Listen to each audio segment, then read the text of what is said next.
नमस्कार दोस्तों, मैं अंकित कुशवाहा आपका स्वागत करता हूं आपके अपने YouTube चैनल दादा चेस एकेडमी में। आइए हम लोग अपना 20 क्वेश्चनों का जो क्रम था उसको जारी रखते हुए आगे बढ़ते हैं। और मैं आज भी आपके लिए लाया हूं टॉप 20 क्वेश्चन जो कि आपके आगामी एग्ज़ामों के लिए बहुत बेहद इम्पोर्टेंट है। देखिएगा आज का पहला क्वेश्चन क्या कहता है, बहुत ही बढ़िया है। पहले ही क्वेश्चन से शुरुआत अच्छे से की गई है। पहला क्वेश्चन हमारा किस प्रकार है देखिए। और हमारी आगामी वैकेंसी जैसे कि एसएससी एमटीएस की वैकेंसी आई हुई हैं, जिन बच्चों को फॉर्म डालना है आप फॉर्म फिल कर और हमारी ऑफलाइन शाखाएं अकबरपुर, पुखराया और रूरा में जल्द ही बैच ज्वाइन कर सकते हैं। चलिए बढ़ते हैं नेक्स्ट क्वेश्चन की ओर, देखते हैं नेक्स्ट क्वेश्चन क्या कह रहा है। हमारा पहला क्वेश्चन आज का इस प्रकार है। अरे आपके लिए भाई साहब कुछ नया आ गया, आज कोटेशन आया है। क्या कोटेशन है? सफलता की कोई संजीवनी नहीं होती। बेटा सफलता की कोई संजीवनी ना होवे, ठीक है, यह तो सिर्फ मेहनत, ये इसको बहुत आप ऐसे अंडरलाइन कर लीजिए, यह तो सिर्फ मेहनत का फल होता है। सोच लेने से ही सब कुछ नहीं होता है, सोचने के बाद करने से बहुत कुछ होता है। ठीक है, चलिए बढ़ते हैं आगे क्वेश्चन की ओर। क्या कह रहे हैं हमारा क्वेश्चन, ये रहा हमारा आज का पहला प्रश्न। देखेंगे पहला प्रश्न किस प्रकार है बेटा।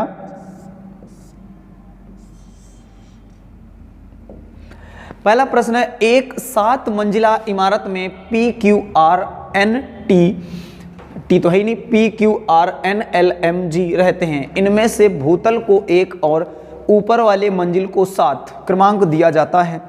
R और N के बीच 3 व्यक्ति रहते हैं। M प्रथम मंजिल पर रहता है, R N के किसी नीचे वाले तल पर रहता है, R किसी मंजिल पर R किस मंजिल पर रहता है। बेटा आपसे पूछा गया है R किस मंजिल पर रहता है। फटाफट से इस क्वेश्चन को सॉल्व करिएगा और आंसर करिएगा, कमेंट बॉक्स में कमेंट करेंगे बेटा। सबसे पहला काम आप इस जो भी मैं आपके सामने प्रश्न लाने वाला हूँ टॉप 20 क्वेश्चन, उसमें आपको क्या करना है, पहले आपको वीडियो पॉज करना है, क्वेश्चन पहले सॉल्व करना है, फिर उसका आंसर करना है। बाद में देखेंगे कि उसका सोल्यूशन क्या है। देखेंगे जरा इस क्वेश्चन का सोल्यूशन क्या आने वाला है भाई। कह रहा है 7 व्यक्ति हैं और 7 मंजिला इमारत पर रहते हैं, यानी पहले वाले को मैंने कहा 1, फिर कह रहे हैं 2, 3, 4, 5, 6 और ये बोला 7 मंजिला इमारत बताया इन्होंने। ठीक है, देख लेते हैं भाई 7 मंजिला इमारत इनकी। और आगे बढ़ते हुए ये इन्होंने शुरुआत की 7 मंजिला, R और N के बीच 3 व्यक्ति रहते हैं। M प्रथम मंजिल पर रहता है, M प्रथम मंजिल पर रहता है। हमने कहा हो सकता है M यहाँ रहे, ठीक है, मान लो M यहीं पर रहेगा। आगे उन्होंने कहा है R और N के बीच 3 व्यक्ति रहते हैं, R N के किसी नीचे वाले तल पर रहता है। इसका मतलब हो सकता है N यहाँ हो, पहला, दूसरा, 3 व्यक्ति R यहाँ हो। बेटा जरूरी नहीं है कि R यहीं पर हो सकता है N यहाँ हो, पहला, दूसरा, तीसरा और R यहाँ हो। R और N के बीच 3 व्यक्ति रहते हैं। अब ये देखिए, हो सकता है M यहाँ बैठ सकता हो, M कहीं भी हो सकता है। इन्होंने पूछा है R किस मंजिल पर रहता है। R की मंजिल बेटा या तो तीसरी है और या तो दूसरी है। इसका आंसर है ऑप्शन नंबर C, दूसरी या तीसरी। बहुत बढ़िया जो बच्चे आंसर कर रहे हैं, ऑप्शन नंबर C, दूसरी तीसरी, बहुत बढ़िया है। बढ़ेंगे नेक्स्ट क्वेश्चन की और अगला क्वेश्चन देखेंगे क्या कह रहे हैं। अगला क्वेश्चन देखें बेटा किस प्रकार है। ये रहा हमारा आज का दूसरा क्वेश्चन। थोड़ा सा यहाँ पे सुधार करेंगे और इसको यहाँ पर ये जो W लिखा है बेटा, W ना लिख करके यहाँ पर X लिख लेंगे। कहने का मतलब क्या है, इधर देखेंगे, ये लिखा है किसी कूट भाषा में बेटा स्टार्ट, START, स्टार्ट को कह रहे हैं X, फिर बेटा D, फिर T, फिर U लिखा जाता है। किसी कूट भाषा में स्टार्ट को XXDTU लिखा जाता है, तो उसी कूट भाषा में अंकित, ANKIT, अंकित को क्या लिखा जाएगा। जल्दी से कमेंट बॉक्स में आंसर बता दीजिएगा बेटा फटाफट से। देखेंगे जरा इस प्रश्न को, क्या इन्होंने कहा है। ये कहना चाह रहे हैं इनकी सबसे पहला काम बेटा, इनकी प्लेस वैल्यू लिखेंगे 19, 20, 1, 18 और 20। बेटा इसकी प्लेस वैल्यू 24, फिर से इसकी 24 और ये 4 और 20, ये बेटा 21। अगर हम यहाँ से यहाँ जाने का प्रयास करें तो हम कहेंगे इसमें मैं ऐड करूँगा +5, यहाँ तक जाएं मैं ऐड करूँगा +4, मैं यहाँ तक जाऊँगा +3 +2 +1, यानी क्या हुआ है +5 +4 +3 +2 +1। अब अगर मैं बात करूं अंकित की, तो मैं इसमें बेटा 5 अगर ऐड करना चाहूँगा तो पहला मुझे मिलने वाला है F। ऐसा कोई ऑप्शन जिसकी शुरुआत F से हुई हो बेटा, सभी ऑप्शन F से शुरुआत है। अब इनमें जोड़ेंगे हम कितना 1, तो 20 और 1 21, अंतिम में होना चाहिए U। ऐसा कोई ऑप्शन U बेटा, हाँ, तो मैं कह सकता हूँ ये मेरा आंसर नहीं हो सकता, क्योंकि लास्ट में FU FU FU हो सकता है। ठीक है, इसके बाद मैंने देखा 1 2 3 4 5 है, 1 2 3 4 5, तो इसमें जुड़ेगा बेटा 2, इसमें कितना जुड़ेगा 2।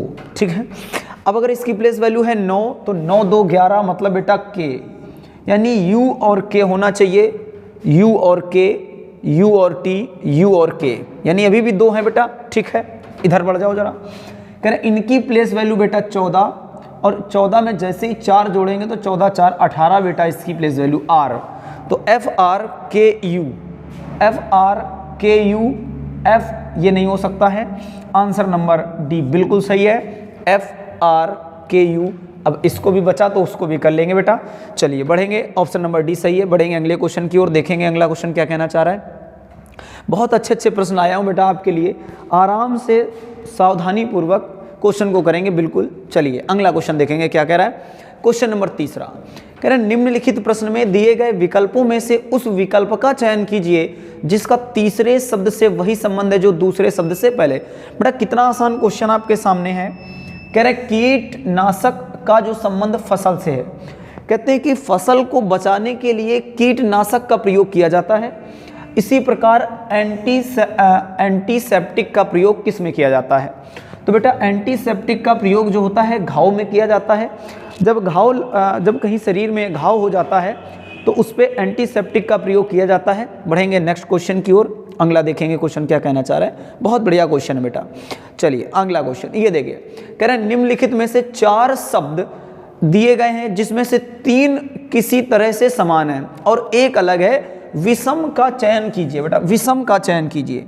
तो इन्होंने कहा है चकोतरा, ठीक है, नींबू, संतरा और सेब। इसका बेटा सही आंसर जो होने वाला है वो राइट आंसर होने वाला है बेटा सेब। कह रहे हैं क्यों सेब होने वाला है। देखो ये चकोतरा, नींबू, संतरा ये सब रसेदार फल हैं।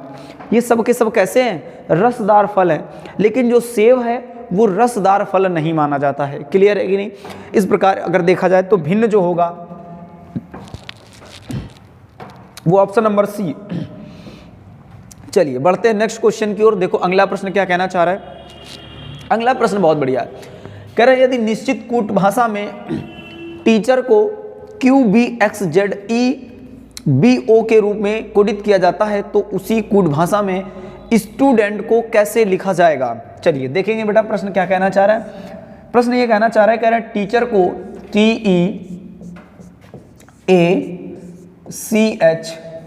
TEACHER, इन्होंने टीचर को क्या लिखा है QBXZEBO,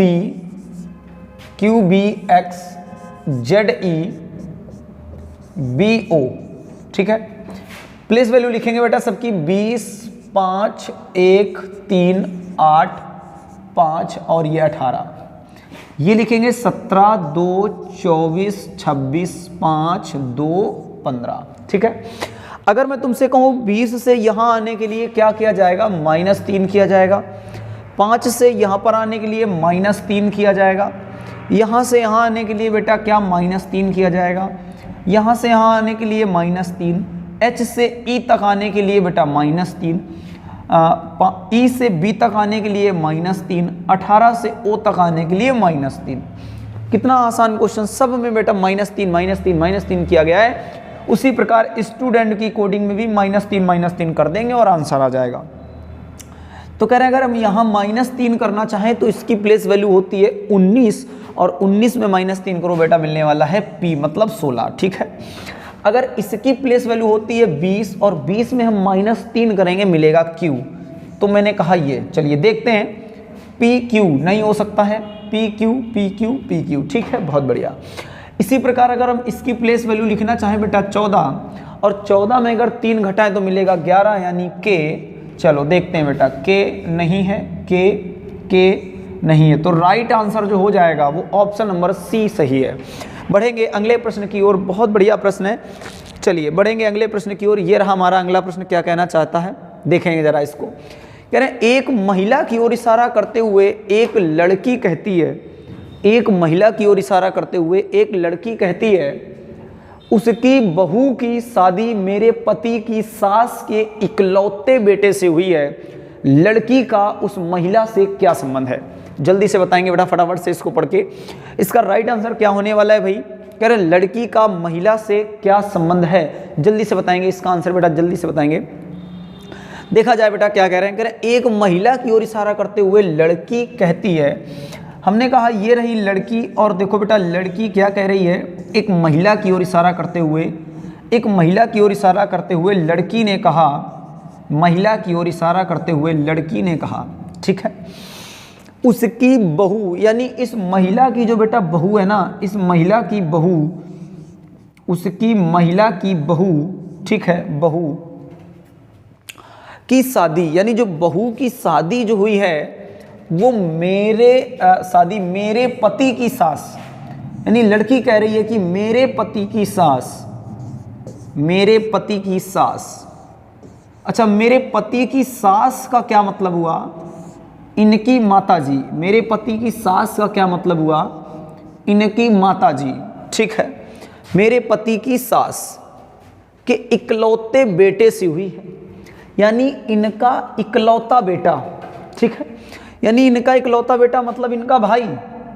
और अगर इनका इकलौते बेटे से हुई है, मैंने कहा चलो लिख ही देते हैं इकलौता बेटा, इकलौता बेटा, इधर मैंने कहा बेटे से हुई है।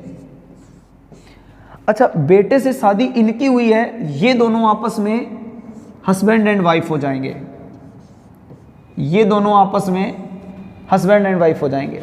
अब चीज़ों को ध्यान से समझिए, इनकी ये हो गई माताजी और इनकी ये बहू हैं, इसका मतलब है ये इनकी सास, ये कौन? सास।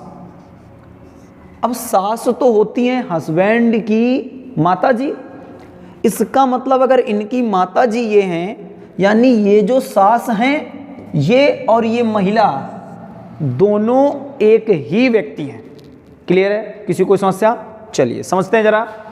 तो मैं ये कह सकता हूं कि ये जो महिला है वो एक ही व्यक्ति हैं दोनों। तो इसका आंसर क्या आने वाला था भाई? इसका आंसर क्या आने वाला है?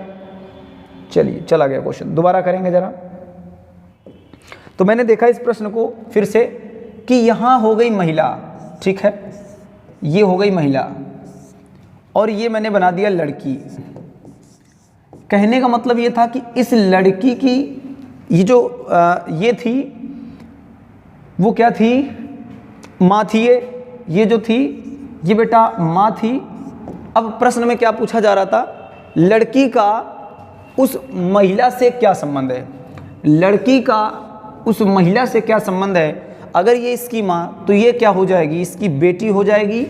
ऑप्शन नंबर ए बिल्कुल सही है। बढ़ेंगे अगले प्रश्न की ओर, देखेंगे अगला प्रश्न क्या कहना चाह रहा है भाई। अगला प्रश्न देखिए, बहुत ही बढ़िया प्रश्न आ गया है। 7 कह रहे, अच्छा क्वेश्चन नंबर 7 है, जुलाई माह में विषम दिनों की संख्या होती है। बेटा जुलाई के महीनों में विषम दिनों की संख्या क्या होती है?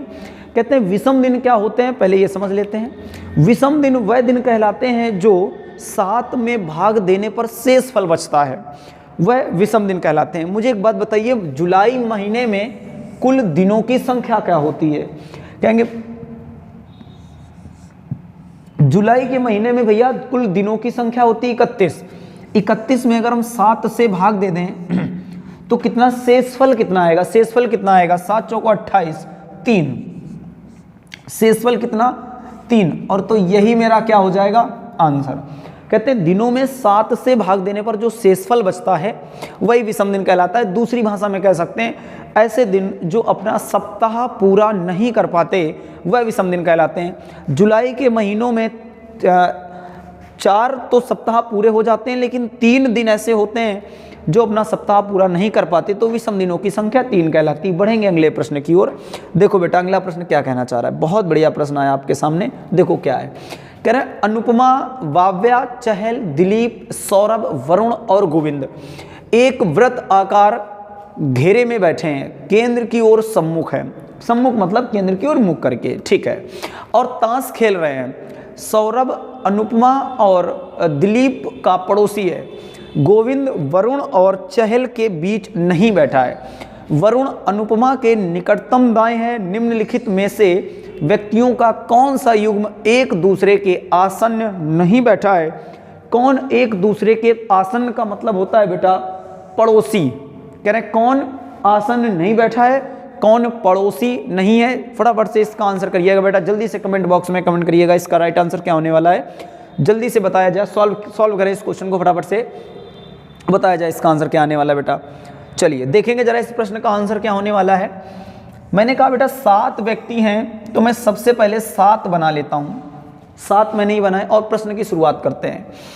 कह रहे हैं सौरभ अनुपमा और दिलीप का पड़ोसी है। सौरभ जो है वो अनुपमा और दिलीप का पड़ोसी है, तो मैं यहां लिखने जा रहा हूं बेटा सौरभ जो हैं वो अनुपमा और दिलीप के पड़ोसी हैं। अनुपमा और दिलीप के पड़ोसी हैं।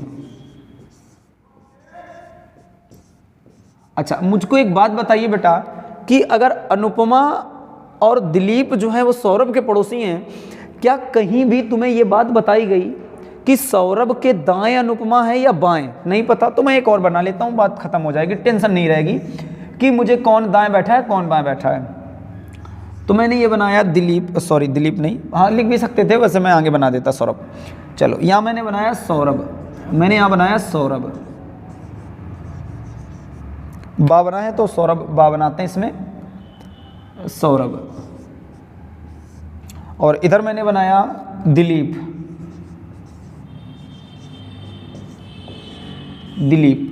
और इधर मैंने बनाया अनुपमा।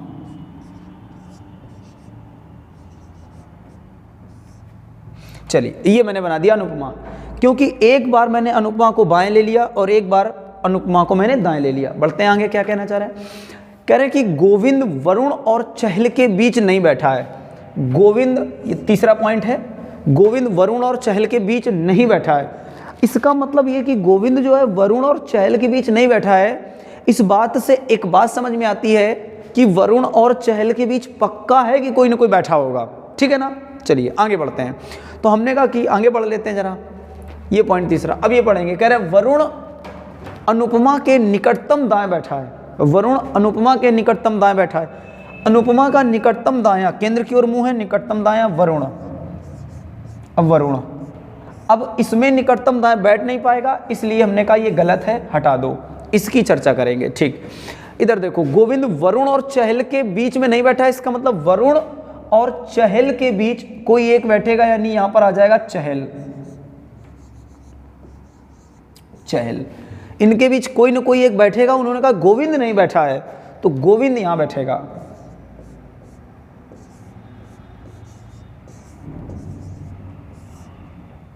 गोविंद यहां बैठेगा। एक व्यक्ति यहां बचा, वो यहां बैठ जाएगा, वाव्या, ठीक है। अब प्रश्न कह रहे हैं निम्नलिखित में से कौन सा युग्म एक दूसरे के आसन्न नहीं बैठा है? ऑप्शन ए पढ़ेंगे, गोविंद और दिलीप। तो भैया गोविंद और दिलीप तो अगल बगल बैठे हैं ना, आगे आओ। वाव्या अनुपमा, वाव्या अनुपमा, जी हाँ बिल्कुल सही आंसर है, वाव्या अनुपमा, यही एक दूसरे के पड़ोसी नहीं है। आगे देखो, चहल वाव्या, चहल वाव्या पड़ोसी हैं। दिलीप सौरभ, बेटा दिलीप और सौरभ ये देखो आपस में पड़ोसी। कह रहे हैं कौन पड़ोसी नहीं है? तो आंसर आएगा वाव्या अनुपमा। बढ़ेंगे अगले प्रश्न की ओर, क्या कहना चाहता है अगला प्रश्न? बहुत बढ़िया प्रश्न है बेटा, ठीक है ना। देखेंगे अगला प्रश्न, अरे एकदम खतरनाक प्रश्न, साधारण पासा किसे कहते हैं? बेटा डाइज का क्वेश्चन है ये, और इसकी अगर तुम्हें भाषा पता होगी तो आप आंसर निकाल लोगे। ये क्वेश्चन एग्जाम में आया हुआ है और बहुत ही बढ़िया क्वेश्चन है, देखेंगे। कह रहे केवल इतना पूछ लिया, साधारण पासा किसे कहते हैं? कह रहे साधारण पासा किसे कहते हैं? कह रहे इनके किन्हीं दो विपरीत फलकों का योग 7 होता है। क्या साधारण पासा के विपरीत फलकों का योग 7 होता है? नहीं होता भैया, वो तो विपरीत फलकों का योग 7 किनका होता है? मानक पासे का, नहीं हो सकता, हटाओ। ये कह रहे इनके किन्हीं दो निकटवर्ती फलकों का योग 7 नहीं होता है। कह रहे हैं किन्हीं दो निकटवर्ती योग 7 नहीं होता, कह रहे हैं फिर कितना होता है, बताया ही नहीं उन्होंने कितना होता है। क्या ये जरूरी है कि 7 ना हो? बिल्कुल गलत बात। कह रहे हैं ये भी नहीं सही है। इसके किसी एक फलक पर संख्या 5 और किसी एक फलक पर संख्या 3 होनी चाहिए। ये कौन सी बात है भाई कि एक फलक पर 3 होनी चाहिए, एक फलक पर 5 होनी चाहिए? क्या बताया किस फलक पर 3 और किस फलक पर 5 होनी चाहिए? नहीं बताया। अगर बता भी देते तब भी मान लो 5 और 3 8, ये तो विपरीत हो गए। अगर 5 का विपरीत 3 है तो 5 3 8, इनका योग तो 8 हो रहा है, कोई मतलब ही नहीं बनता। हटाओ बेटा, ये भी ऑप्शन बेकार। कह रहे हैं इनमें से कोई नहीं। राइट आंसर ये रहा ऑप्शन नंबर डी, इनमें से कोई नहीं। बहुत बढ़िया प्रश्न है, बढ़ेंगे आगे। देखो क्या कहना चाह रहा है प्रश्न अगला। ये देखिए प्रश्न अगला, बहुत ही खतरनाक प्रश्न, इतना खतरनाक है कि मैं तुम्हें क्या ही बताऊं कितना खतरनाक है। तुम्हें प्रश्न भले ही बहुत आसान लग रहा हो, लेकिन जब मैंने बनाया ना, क्विक एकदम तुरंत मेरे दिमाग में ये चीज़ आ गई। ये प्रश्न मैं बना रहा था आज सुबह ही। जब मैंने इस प्रश्न को आज सुबह बनाया तो मैंने क्या देखा कि मैं प्रश्न बना रहा था, अचानक से पंकज भैया देखा कि मेरे किचन में एक चूहा आ गया।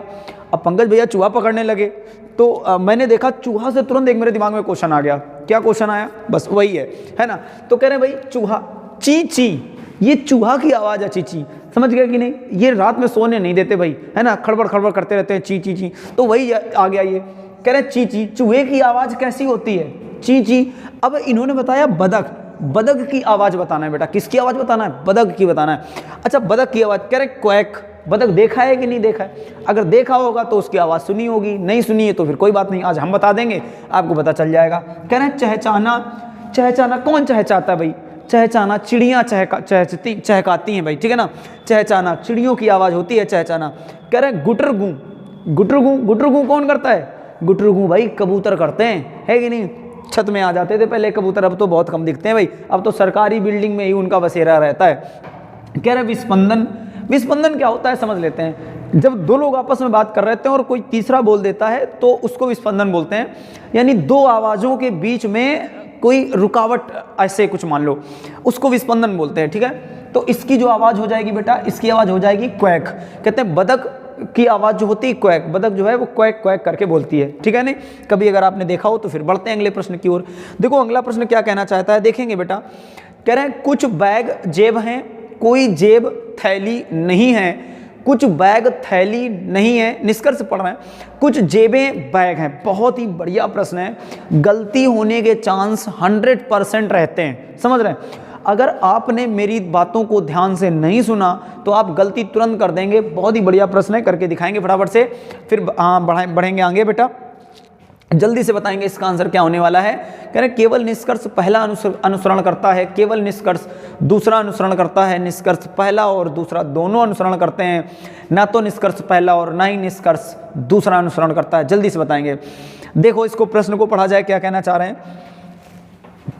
कह रहे कोई बैग जेब नहीं है। बेटा कोई जो बैग है ना वो कह रहे हैं जेब नहीं है, ठीक है। मैं यहाँ लिख देता हूँ कोई बैग जेब नहीं है ना, नहीं सॉरी, पहला है कुछ बैग जेब है, कुछ बैग जेब हैं, कुछ बैग जेब हैं, ठीक है, ये मैंने बनाया, कुछ बैग जेब हैं। अगला है कोई जेब थैली नहीं है, यानी कोई भी जो जेब है ना वो क्या नहीं है, थैली नहीं है। तो मैं ये लिख देता हूँ यहाँ पर थैली, कोई जेब थैली नहीं है। इतनी बताओ बात समझ में आएगी नहीं। कह रहे कोई जेब थैली नहीं हो सकती है, ठीक है। अब मैं अगला पढ़ने जा रहा हूँ, कुछ बैग थैली नहीं है। ये कह रहे हैं कि बेटा कुछ बैग थैली नहीं है। इस प्रश्न में बहुत बच्चों को कंफ्यूजन होती है भाई। कह रहे हैं कुछ बैग थैली नहीं है। अब बच्चे क्या करते हैं, देखा इन्होंने कुछ बैग थैली नहीं है। अब इसका अगर तुम दो डायग्राम से बनाओगे तो गलती होने के चांस है, लेकिन ऐसे ही रहोगे तो कुछ गलत नहीं। कह रहे हैं जी हाँ बिल्कुल सही आंसर है। क्या है ये बिल्कुल सही है। कह रहे कुछ बैग थैली नहीं है। कौन से? ये वाले, जो जेब का ये वाला जो हिस्सा है, ये जेब का ये हिस्सा जो बैग के पास है, ठीक है ना, तो वो बैग कभी भी थैली नहीं हो सकते। क्यों? क्योंकि कोई भी जेब थैली नहीं है। अगर कोई जेब थैली नहीं है तो ये वाला हिस्सा जो बैग के पास है वो कभी भी बैग थैली नहीं हो सकता। वही कह रहे हैं कुछ बैग थैली नहीं है, बिल्कुल सही है। अगला कुछ जेबें बैग हैं, कुछ जेबें बैग हैं, बिल्कुल सही है आंसर पहला और दूसरा दोनों अनुसरण करते हैं। बेटा कहाँ ऑप्शन है? ऑप्शन नंबर सी, निष्कर्ष पहला और दूसरा दोनों अनुसरण करते हैं। बहुत ही बढ़िया प्रश्न। बढ़ेंगे अगले प्रश्न की ओर, देखिए क्या कहना चाह रहा है। ये रहा हमारा अगला प्रश्न, देखो क्या कह रहा है। कह रहा है एक कक्षा के छात्रों की सूची में पूजा का स्थान ऊपर से 7वां है और रुचि का स्थान अंतिम से 10वां है। उनके बीच 4 अन्य छात्र हैं। कक्षा में छात्रों की न्यूनतम, बहुत बढ़िया, ये देखिए जरा ध्यान से, इन्होंने क्या पूछा है, न्यूनतम संभव संख्या क्या है। कह रहे हैं कक्षा में न्यूनतम संभव क्या है, न्यूनतम संख्या क्या है। देखिए मैंने आपको फार्मूले लिखाए थे अधिकतम संख्या और न्यूनतम संख्या के। देखो क्या है, मैंने पहला फार्मूला आपको लिखाया था अधिकतम संख्या का। ये क्या था अधिकतम संख्या का फार्मूला? अधिकतम संख्या का फार्मूला था बेटा लेफ्ट प्लस राइट प्लस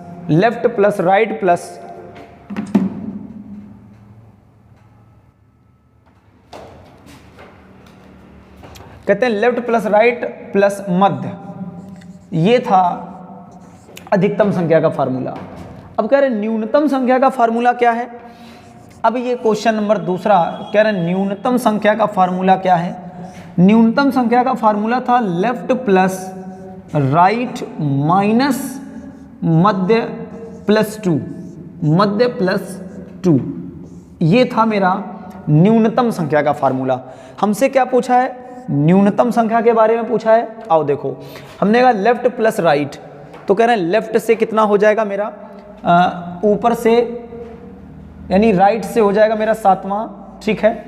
आगे कह रहे हैं रुचि का अंतिम से 10वां, मैंने लिखा 10वां, ठीक है ना, 10वां।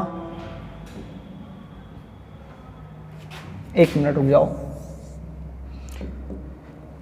एक कक्षा के छात्रों की संख्या में पूजा का स्थान ऊपर से, प्रारंभ का मतलब होता है बाएं, तो बेटा 7वां प्लस अंतिम से, अंतिम का मतलब होता है बेटा दाएं, ये लिख रहे हैं 10। अब माइनस कह रहे हैं मध्य प्लस 2, मध्य में कितने हैं 4, मध्य में कितने 4, तो 4 और प्लस 2, ठीक है। तो 10 और 7 बेटा कितना 17 माइनस 4 2 6, टोटल कितना 11। ये रहा मेरा final answer option number c, ठीक है ना। समझ में आ गया होगा, ये फार्मूला लगाएंगे और ये आंसर आ जाएगा। क्लियर है कि नहीं? ये बस ये कहना क्या चाह रहे थे, इस बात को थोड़ा सा हम ब्रीफ में समझ लेंगे। कह रहे हैं कि 11 कैसे आंसर आएगा, जरा ये समझो। हमने कहा कि मान लो मेरे पास 11 व्यक्ति थे, 1 2 3 4 5 6 7 8 9 10 11।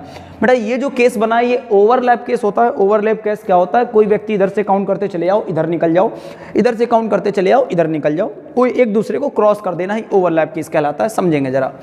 कहते हैं कि एक कक्षा में छात्रों की सूची में पूजा का स्थान ऊपर से 7वें स्थान पर, पहला दूसरा तीसरा चौथा 5वां 6वां 7वां। हमने कहा ये 7वां है और यह है पूजा, ठीक। आगे कह रहे हैं और रुचि का अंतिम से स्थान 10वां, पहला दूसरा तीसरा चौथा 5वां 6वां 7वां 8वां 9वां 10वां। ये देखिए ये 10वां, ये स्थान 10वां, ये रुचि हो गई, ठीक है।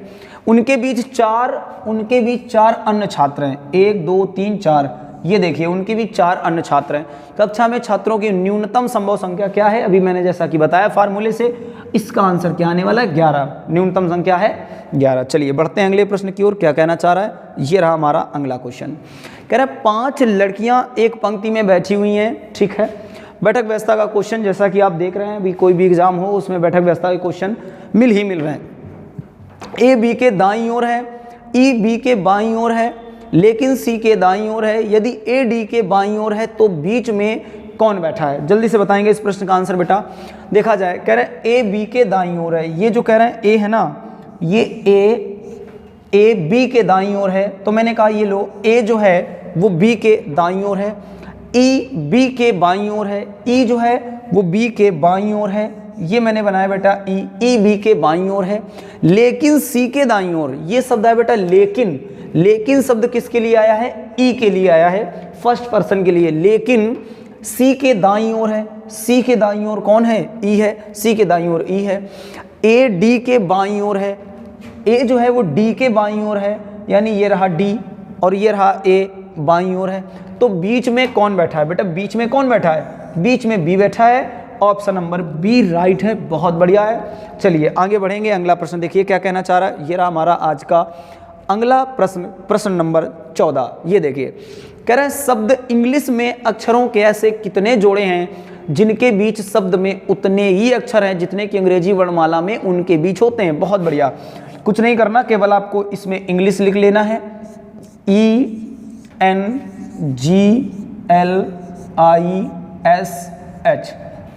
प्लेस वैल्यू लिखेंगे 5, 14, 7, 12, 9, 19, 8। ठीक है, इनकी प्लेस वैल्यू लिखना है। अब हमें यहाँ से काउंट करते चले जाना है कि ABCD में कितने अक्षर मिलेंगे। तो कहेंगे भैया 5, 6, 7। आपने देखा 5 से लेकर 7 तक गए तो हमें एक मिल गया जोड़ा, एक जोड़ा मिला E और G का, पहला जोड़ा मिल गया E और G का। यानी वो ये कहना ये चाह रहे हैं कि अंग्रेजी वर्णमाला में उतने अक्षर, करें इंग्लिश शब्द में अक्षरों के ऐसे कितने जोड़े हैं, आपको जोड़े बताने हैं, कितने जोड़े हैं जिनके बीच शब्द में उतने ही, करें जिनके बीच शब्द में उतने ही अक्षर हैं जितने अंग्रेजी वर्णमाला में, उनके बीच। कहने का मतलब अगर हम ABCD लिखते हैं, ABCD लिखते हैं, मैंने कहा ABCDEFG, तो मैंने देखा E और G, यानी E और G अंग्रेजी वर्णमाला में इनके बीच कितना लेटर होता है, एक ही लेटर होता है। वही ये कहना चाह रहे हैं कि यहाँ से यहाँ तक देखा जाए तो एक लेटर मिला है। अब वो लेटर क्या है ये मायने नहीं रखता है। ठीक है, चलिए बढ़ेंगे जरा। तो हमने कहा 7 के बाद 8, 9, अगला मिल गया E और I, अगला मिला E और I। चलिए 2 लेटर मिल चुके हैं, आगे बढ़ेंगे। 9, 10, 11, कुछ नहीं मिला। यहाँ से कहानी खत्म होगी। 14, 15, 16, 17, 18, 19, कुछ नहीं बेटा, खत्म करते हैं। 7, 8, 9, अगला मिला 7 और, यानी अगला जो मिला है वो मिला मुझे G और I। ठीक है ना, 7, 8, 9 G I। ठीक है, ये खत्म हो गया। 12, 13, 14, 15 कुछ नहीं मिलेगा बेटा, 9 कुछ नहीं मिलेगा, 19, 20 कुछ नहीं मिलेगा, ये कुछ नहीं मिलेगा। अब क्या है, मैं बाएं से दाएं आना है। कह रहे बाएं से दाएं गए, फिर दाएं से बाएं काउंट करिए जरा। हमने कहा 8, 9, 10, 11, 12, 13, 14 कुछ नहीं मिला है ना, खत्म कर दो। 19, 20, 21, 22, 23, 24 कुछ नहीं मिलेगा। 9, 10, 11, 12, 13, 14 कुछ नहीं मिलेगा है ना। 12, 13, 14, आप देखिए 12, 13, 14, L और N, तो क्या मिला L और N। आपने यहाँ तक क्या देखा, 1, 2, 3, 4, तुम्हें कितने मिल चुके हैं, 4 मिल चुके हैं। तो आंसर क्या हो जाएगा बेटा, 3 से अधिक, 3 से अधिक राइट आंसर है हमारा। आगे बढ़ेंगे, अगला प्रश्न देखेंगे क्या कहना चाह रहा। ये रहा हमारा आज का अगला क्वेश्चन, बहुत ही बढ़िया प्यारा प्यारा क्वेश्चन। कह रहे हैं राशि सूर्य अस्त के समय, बेटा राशि सूर्य अस्त के समय, सूर्य अस्त के समय का मतलब होता है शाम के वक्त की बात हो रही है, और सूर्य अस्त होता है पूर्व में, सॉरी पश्चिम में, क्या बोल रहे हैं, पूर्व में निकलता है, पश्चिम में सूरज अस्त होता है। कह रहे हैं राशि सूर्य अस्त के समय, राशि सूर्य अस्त के समय सूर्य की दिशा के विपरीत चलना प्रारंभ करती है। सूर्य के, इसीलिए पूर्व निकला था मेरे माइंड से, मुख से, कि सूर्य की दिशा के पूर्व चलना प्रारंभ करती है। इसका मतलब है विपरीत चलना प्रारंभ करती है, सूर्य की दिशा के विपरीत चलना प्रारंभ करती है। इसका मतलब है शाम के समय की बात हो रही है तो वो विपरीत चलेगी, यानी पूर्व की ओर चलेगी। ठीक है, बनाते हैं बेटा दिशा, देखो कह रहे हैं शाम के समय वह सूर्य के विपरीत चलना प्रारंभ करती है, यानी सूरज डूब रहा होगा पश्चिम में तो उसने चलना किया होगा पूर्व की ओर। ठीक है, करती है, फिर दाईं ओर मुड़ जाती है, फिर वह दाईं ओर मुड़ जाती है। कह रहे पुनः दाईं ओर मुड़ जाती है, पुनः दाईं ओर मुड़ जाती है, मुड़ जाती है। अब वह किस दिशा में मुख किए हुए है, पश्चिम दिशा की ओर मुख किए हुए। इसका राइट आंसर बेटा क्या है, पश्चिम है। इसका दूसरा तरीका देख लेते हैं क्या है। कह रहे राशि सूर्य अस्त के समय सूर्य के दिशा के विपरीत चलना प्रारंभ करती है, यानी किस दिशा में चलना प्रारंभ करती है, पूर्व दिशा में चलना प्रारंभ करती है। फिर कह रहे हैं फिर वह दाईं ओर मुड़ती है, बेटा ये दाईं ओर मुड़ती है। कह रहे पुनः दाईं ओर मुड़ती है, दाईं ओर मुड़ती है। अगर कोई व्यक्ति 2 बार दाएं दाएं घूम जाता है तो प्रारंभिक स्थिति से विपरीत हो जाता है। तो पूर्व का जो बेटा विपरीत हो जाएगा, पूर्व का ये जो विपरीत हो जाएगा वो कौन सी दिशा हो जाएगी, वो पश्चिम दिशा हो जाएगी, पूर्व का विपरीत। यही है हमारा आंसर, पश्चिम। ये रहा मेरा आंसर, पश्चिम। बढ़ते हैं अगले प्रश्न की ओर। देखो अगला प्रश्न क्या कहना चाह रहा है बेटा। अगला प्रश्न आपके सामने जो है सीरीज का है। कह रहे 30, 62, 189, 760। जल्दी बताइए क्या होने वाला है इसका आंसर। जल्दी जल्दी से कमेंट बॉक्स में कमेंट करिएगा बेटा, तुरंत क्विक, जल्दी से इसका आंसर बताया जाए। जल्दी बताएं इसका आंसर बेटा क्या आने वाला है, फटाफट से देखेंगे जरा इसका लॉजिक क्या आने वाला है। बेहद आसान सीरीज है, एकदम से आसान। क्या है लॉजिक, देखेंगे जरा। कह रहे हैं भैया यहां से यहां अगर हम गए तो मैंने किया 2 का गुणा प्लस 2, 30 दूनी 60 और प्लस 2 62। अच्छा 6 त्रिक 18 दिख रहा है, तो इसका मतलब मैं कह सकता हूं कि यहां मैं करूंगा 3 का गुणा प्लस 3, ठीक है। यहां से यहां जाएंगे तो मैं करूंगा बेटा 4 का गुणा प्लस 4। इसका मतलब है यहां मुझे लिखा है 760, यानी मैं करूंगा 5 का गुणा और प्लस 5, ठीक है। ध्यान से चीजों को समझना, अगर मैं इसमें 5 से गुणा करता हूं किसी भी संख्या में 0 के साथ, तो इकाई अंक 0 आने वाला है। अब 0 आने वाला है, प्लस होगा 5, यानी इकाई के अंक में 5 पक्का है। तो बेटा इकाई के अंक में 5 पक्का है, ऑप्शन नंबर डी राइट है। यानी अगर मैं इसका गुणा कर दूं तो मिलना चाहिए मुझे 3800 और प्लस 5 कर दूं तो आंसर 3805। बताइए समझ में आ रहा है कि नहीं समझ में आ रहा है। अब इस प्रश्न को गुणा करने में अगर तुम समय लगाओगे तो समय चला जाएगा। बढ़ते हैं अगले प्रश्न की ओर, देखो क्या कहना चाह रहा है। ये रहा अगला प्रश्न, बहुत ही बढ़िया है, खूबसूरत प्रश्न, करके बताओ जल्दी से। और मैंने इस प्रश्न को शायद होमवर्क में भी दे रखा है तुम्हें मैंने, है ना, वही प्रश्न है। जल्दी से बताएंगे इस प्रश्न का आंसर क्या आने वाला है। देखो कितना बढ़िया प्रश्न है। कह रहे भैया अगर मैं यहां से 1 कम करता हूं तो मिलता है 2, तो और इन दोनों का मैं गुणा करूंगा तो मिलेगा मुझे कितना 6। अगर मैं इसमें 1 कम करूंगा मिलेगा मुझे 7, और तो इन दोनों का गुणा कर मिला मुझे कितना 56। इसमें 1 कम करता हूं मिलता है मुझे 9, इन दोनों का गुणा करता हूं मिलेगा 9। इसमें 1 कम करता हूं मिलेगा मुझे 1, इन दोनों का गुणा करूंगा मिलेगा 2। इसमें 1 कम करूंगा मिलेगा मुझे 0, 0 इनका गुणा करूंगा मिलेगा मुझे 0। तो मुझे बताइए यहाँ कौन सी संख्या होगी जो मुझे उसमें 1 कम करने पर 20 आंसर आ जाए। ऑप्शन उठाते हैं। मैंने कहा भैया ऑप्शन लिखते हैं 5, 5 में अगर 1 कम किया जाए तो 4 पंचे 20, बिल्कुल राइट आंसर।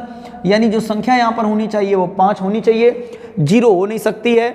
अगर ये लिखा है 7 तो इसमें कम करेंगे 6, 7 छंग बेटा 42, इसमें कम करेंगे 2, 3 दूना 6, हमें चाहिए 20। राइट आंसर मेरा ए, बहुत ही बढ़िया। चलिए बढ़ते हैं जरा नेक्स्ट प्रश्न की ओर। क्या कह रहे हैं अगला प्रश्न, ये रहा हमारा अगला प्रश्न। कह रहे दिए गए विकल्पों में से विषम अक्षर युग्मों को चुनिए। कह रहे हैं विषम अक्षर को चुनिए बेटा। जल्दी से कमेंट बॉक्स में कमेंट करेंगे फटाफट से और बताएंगे विषम अक्षर कौन सा है। देखिए अगर मैं इसे ध्यान से देखूं तो मैं क्या कहने वाला हूं, इसकी प्लेस वैल्यू बेटा 16 और इसकी प्लेस वैल्यू 22, ठीक है। यानी मैं यहां से यहां मैंने देखा मैंने कितना जोड़ा 6, ठीक है। तो कह रहे हैं भैया यहां से यहां तक 6 जोड़ा, तो इसमें देखो 12, सॉरी इसकी प्लेस वैल्यू 6 और इसकी प्लेस वैल्यू 12, तो 6 दूनी 12 यानी प्लस 6 हुआ है। इसकी प्लेस वैल्यू 7 और इसकी प्लेस वैल्यू 13, 7 6 13, ठीक है। इसकी प्लेस वैल्यू बेटा 12 और इसकी प्लेस वैल्यू 18, 12 6 18, यहाँ तक तो ठीक है। यानी अगर यहाँ से यहाँ जाए तो इसकी प्लेस वैल्यू मिलती बेटा 25, इसकी प्लेस वैल्यू कितनी मिलती 25।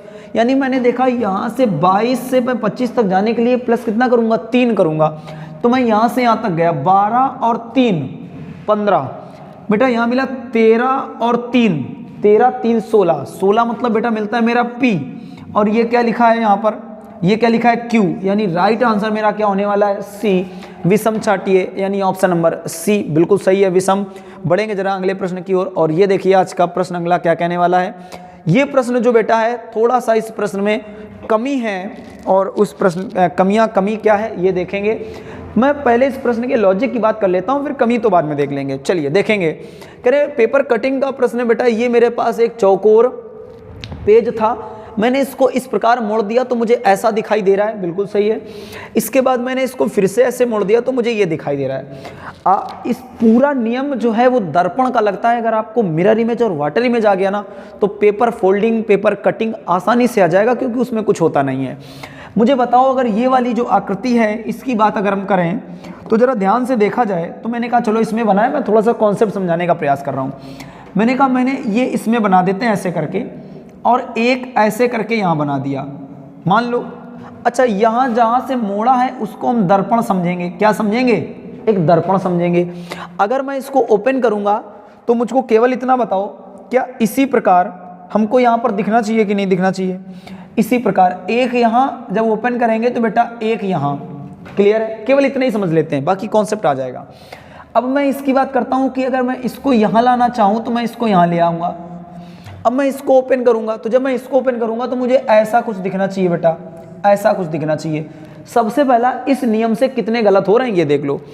हमने कहा ये दिख रहा है, ठीक है, ये दिख रहा है, कह रहे भैया नहीं दिख रहा है। हमने कहा ये दिख रहा है, बोले भैया नहीं दिख रहा है। अब इन दोनों की बात करते हैं जरा, देखो ऐसा दिख रहा है। अब इसकी बात करते हैं, ये एक वर्ग है, ये एक वर्ग बेटा यहाँ भी बनेगा, ये एक वर्ग यहाँ भी बनेगा, और ये एक वर्ग, अब ये इधर है तो ये वर्ग इधर बनेगा, ठीक है ना, और ये वर्ग एक इधर बनेगा। ऐसा करके एक वर्ग बन रहा होगा, जो कि आप ध्यान से देखेंगे तो ए और डी दोनों सेम है। यही बताना चाह रहे थे कि ऑप्शन ए और ऑप्शन डी में कोई चेंजमेंट मुझको नहीं दिख रहा है, दोनों बिल्कुल सेम है। इसमें या तो तुम ए टिक कर लो या फिर बेटा डी टिक कर लो, दोनों के दोनों आंसर एकदम सही हैं। अब एग्जाम में अगर ये क्वेश्चन आया हुआ होगा तो इस प्रश्न के नंबर बेटा या तो सबको मिले होंगे, ठीक है ना, ये क्वेश्चन गलत मान लो ऑप्शन के अकॉर्डिंग। बाकी मुझे लॉजिक सीखना था तो मैंने लॉजिक सीख लिया है। चलिए बढ़ेंगे अगले प्रश्न की ओर, देखेंगे क्या कहना चाह रहा है बेटा। ये रहा अगला प्रश्न। देखो अगले प्रश्न में क्या कह रहे हैं, कह रहे हैं निम्नलिखित आकृति में वृत्त बैगनी को दर्शाता है। ये जो है बेटा वृत्त, ये किसको दर्शा रहा है, ये बैगनी को दर्शा रहा है। हमने कहा ये बैगनी को दर्शाता है, ठीक है, बैगनी को दर्शाता है। त्रिभुज सफेद रंग को दर्शाता है, त्रिभुज सफेद को दर्शाता है। ये मेरा है सफेद, कह रहे हैं त्रिभुज सफेद को दर्शाता है। आगे कह रहे हैं वर्ग पक्षी को दर्शाता है, वर्ग जो है वो पक्षी को दर्शाता है, वर्ग पक्षी को दर्शाता है, ठीक। आगे इन्होंने कहा है क्या, पंचभुज महिला को दर्शाता है, पंचभुज महिला को दर्शाता है। पंचभुज जो है बेटा वो महिला को दर्शाता है, ठीक है, महिला को दर्शाता है। कह रहे हैं निम्नलिखित में से कौन सी संख्या एक महिला सफेद पक्षी को दर्शाता है, महिला हो, सफेद हो, पक्षी हो। तो कह रहे हैं भाई महिला के लिए तो यही है, महिला के लिए बेटा तो यही है। अब इन्होंने कहा सफेद भी होना चाहिए तो फिर 26, पक्षी भी होना चाहिए तो ये, बिल्कुल इसका आंसर बेटा क्या आने वाला है, इसका आंसर आने वाला है ऑप्शन नंबर डी 26। समझ पा रहे हैं। कह रहे हैं एक महिला सफेद पक्षी को दर्शाता है, महिला भी हो, सफेद भी हो, पक्षी भी हो, तो वह 26 इसका आंसर है। मैं 7 नहीं ले सकता, 3 नहीं ले सकता, ऑप्शन नंबर डी। चलिए बढ़ते हैं अगले प्रश्न की ओर, देखेंगे अगला प्रश्न तो बेटा कुछ भी नहीं है, ठीक है ना। चलिए ये रहा, कह रहे हैं आज के लिए बेटा इतना ही, ठीक है, मिलते हैं हम लोग नेक्स्ट सेशन में। लेकिन अगर यह वीडियो आपको बेटा पसंद आया हो तो इसे क्या करना है बेटा, लाइक अवश्य करें। अगर आप चाहते हैं कि आपके दोस्त ऐसे हैं जो तैयारी कर रहे हैं, बाहर रह रहे हैं, तो ऐसे दोस्तों को आप हमारा वीडियो शेयर भी कर सकते हैं। अगर आप हमारे चैनल पर बेटा पहली बार आए हैं तो इस चैनल को सब्सक्राइब अवश्य कर लें। अगर कोई बात आपको बतानी हो या कोई बात हमसे कहनी हो तो आप कमेंट बॉक्स में कमेंट कर सकते हैं, आपके कमेंट रीड किए जाएंगे। नोटिफिकेशन ऑन करना कतई ना भूलें ताकि आपको हमारे नए अपडेटेड वीडियो आप तक पहुंचते रहें। मिलते हैं नेक्स्ट वीडियो में, आज के लिए इतना ही, धन्यवाद।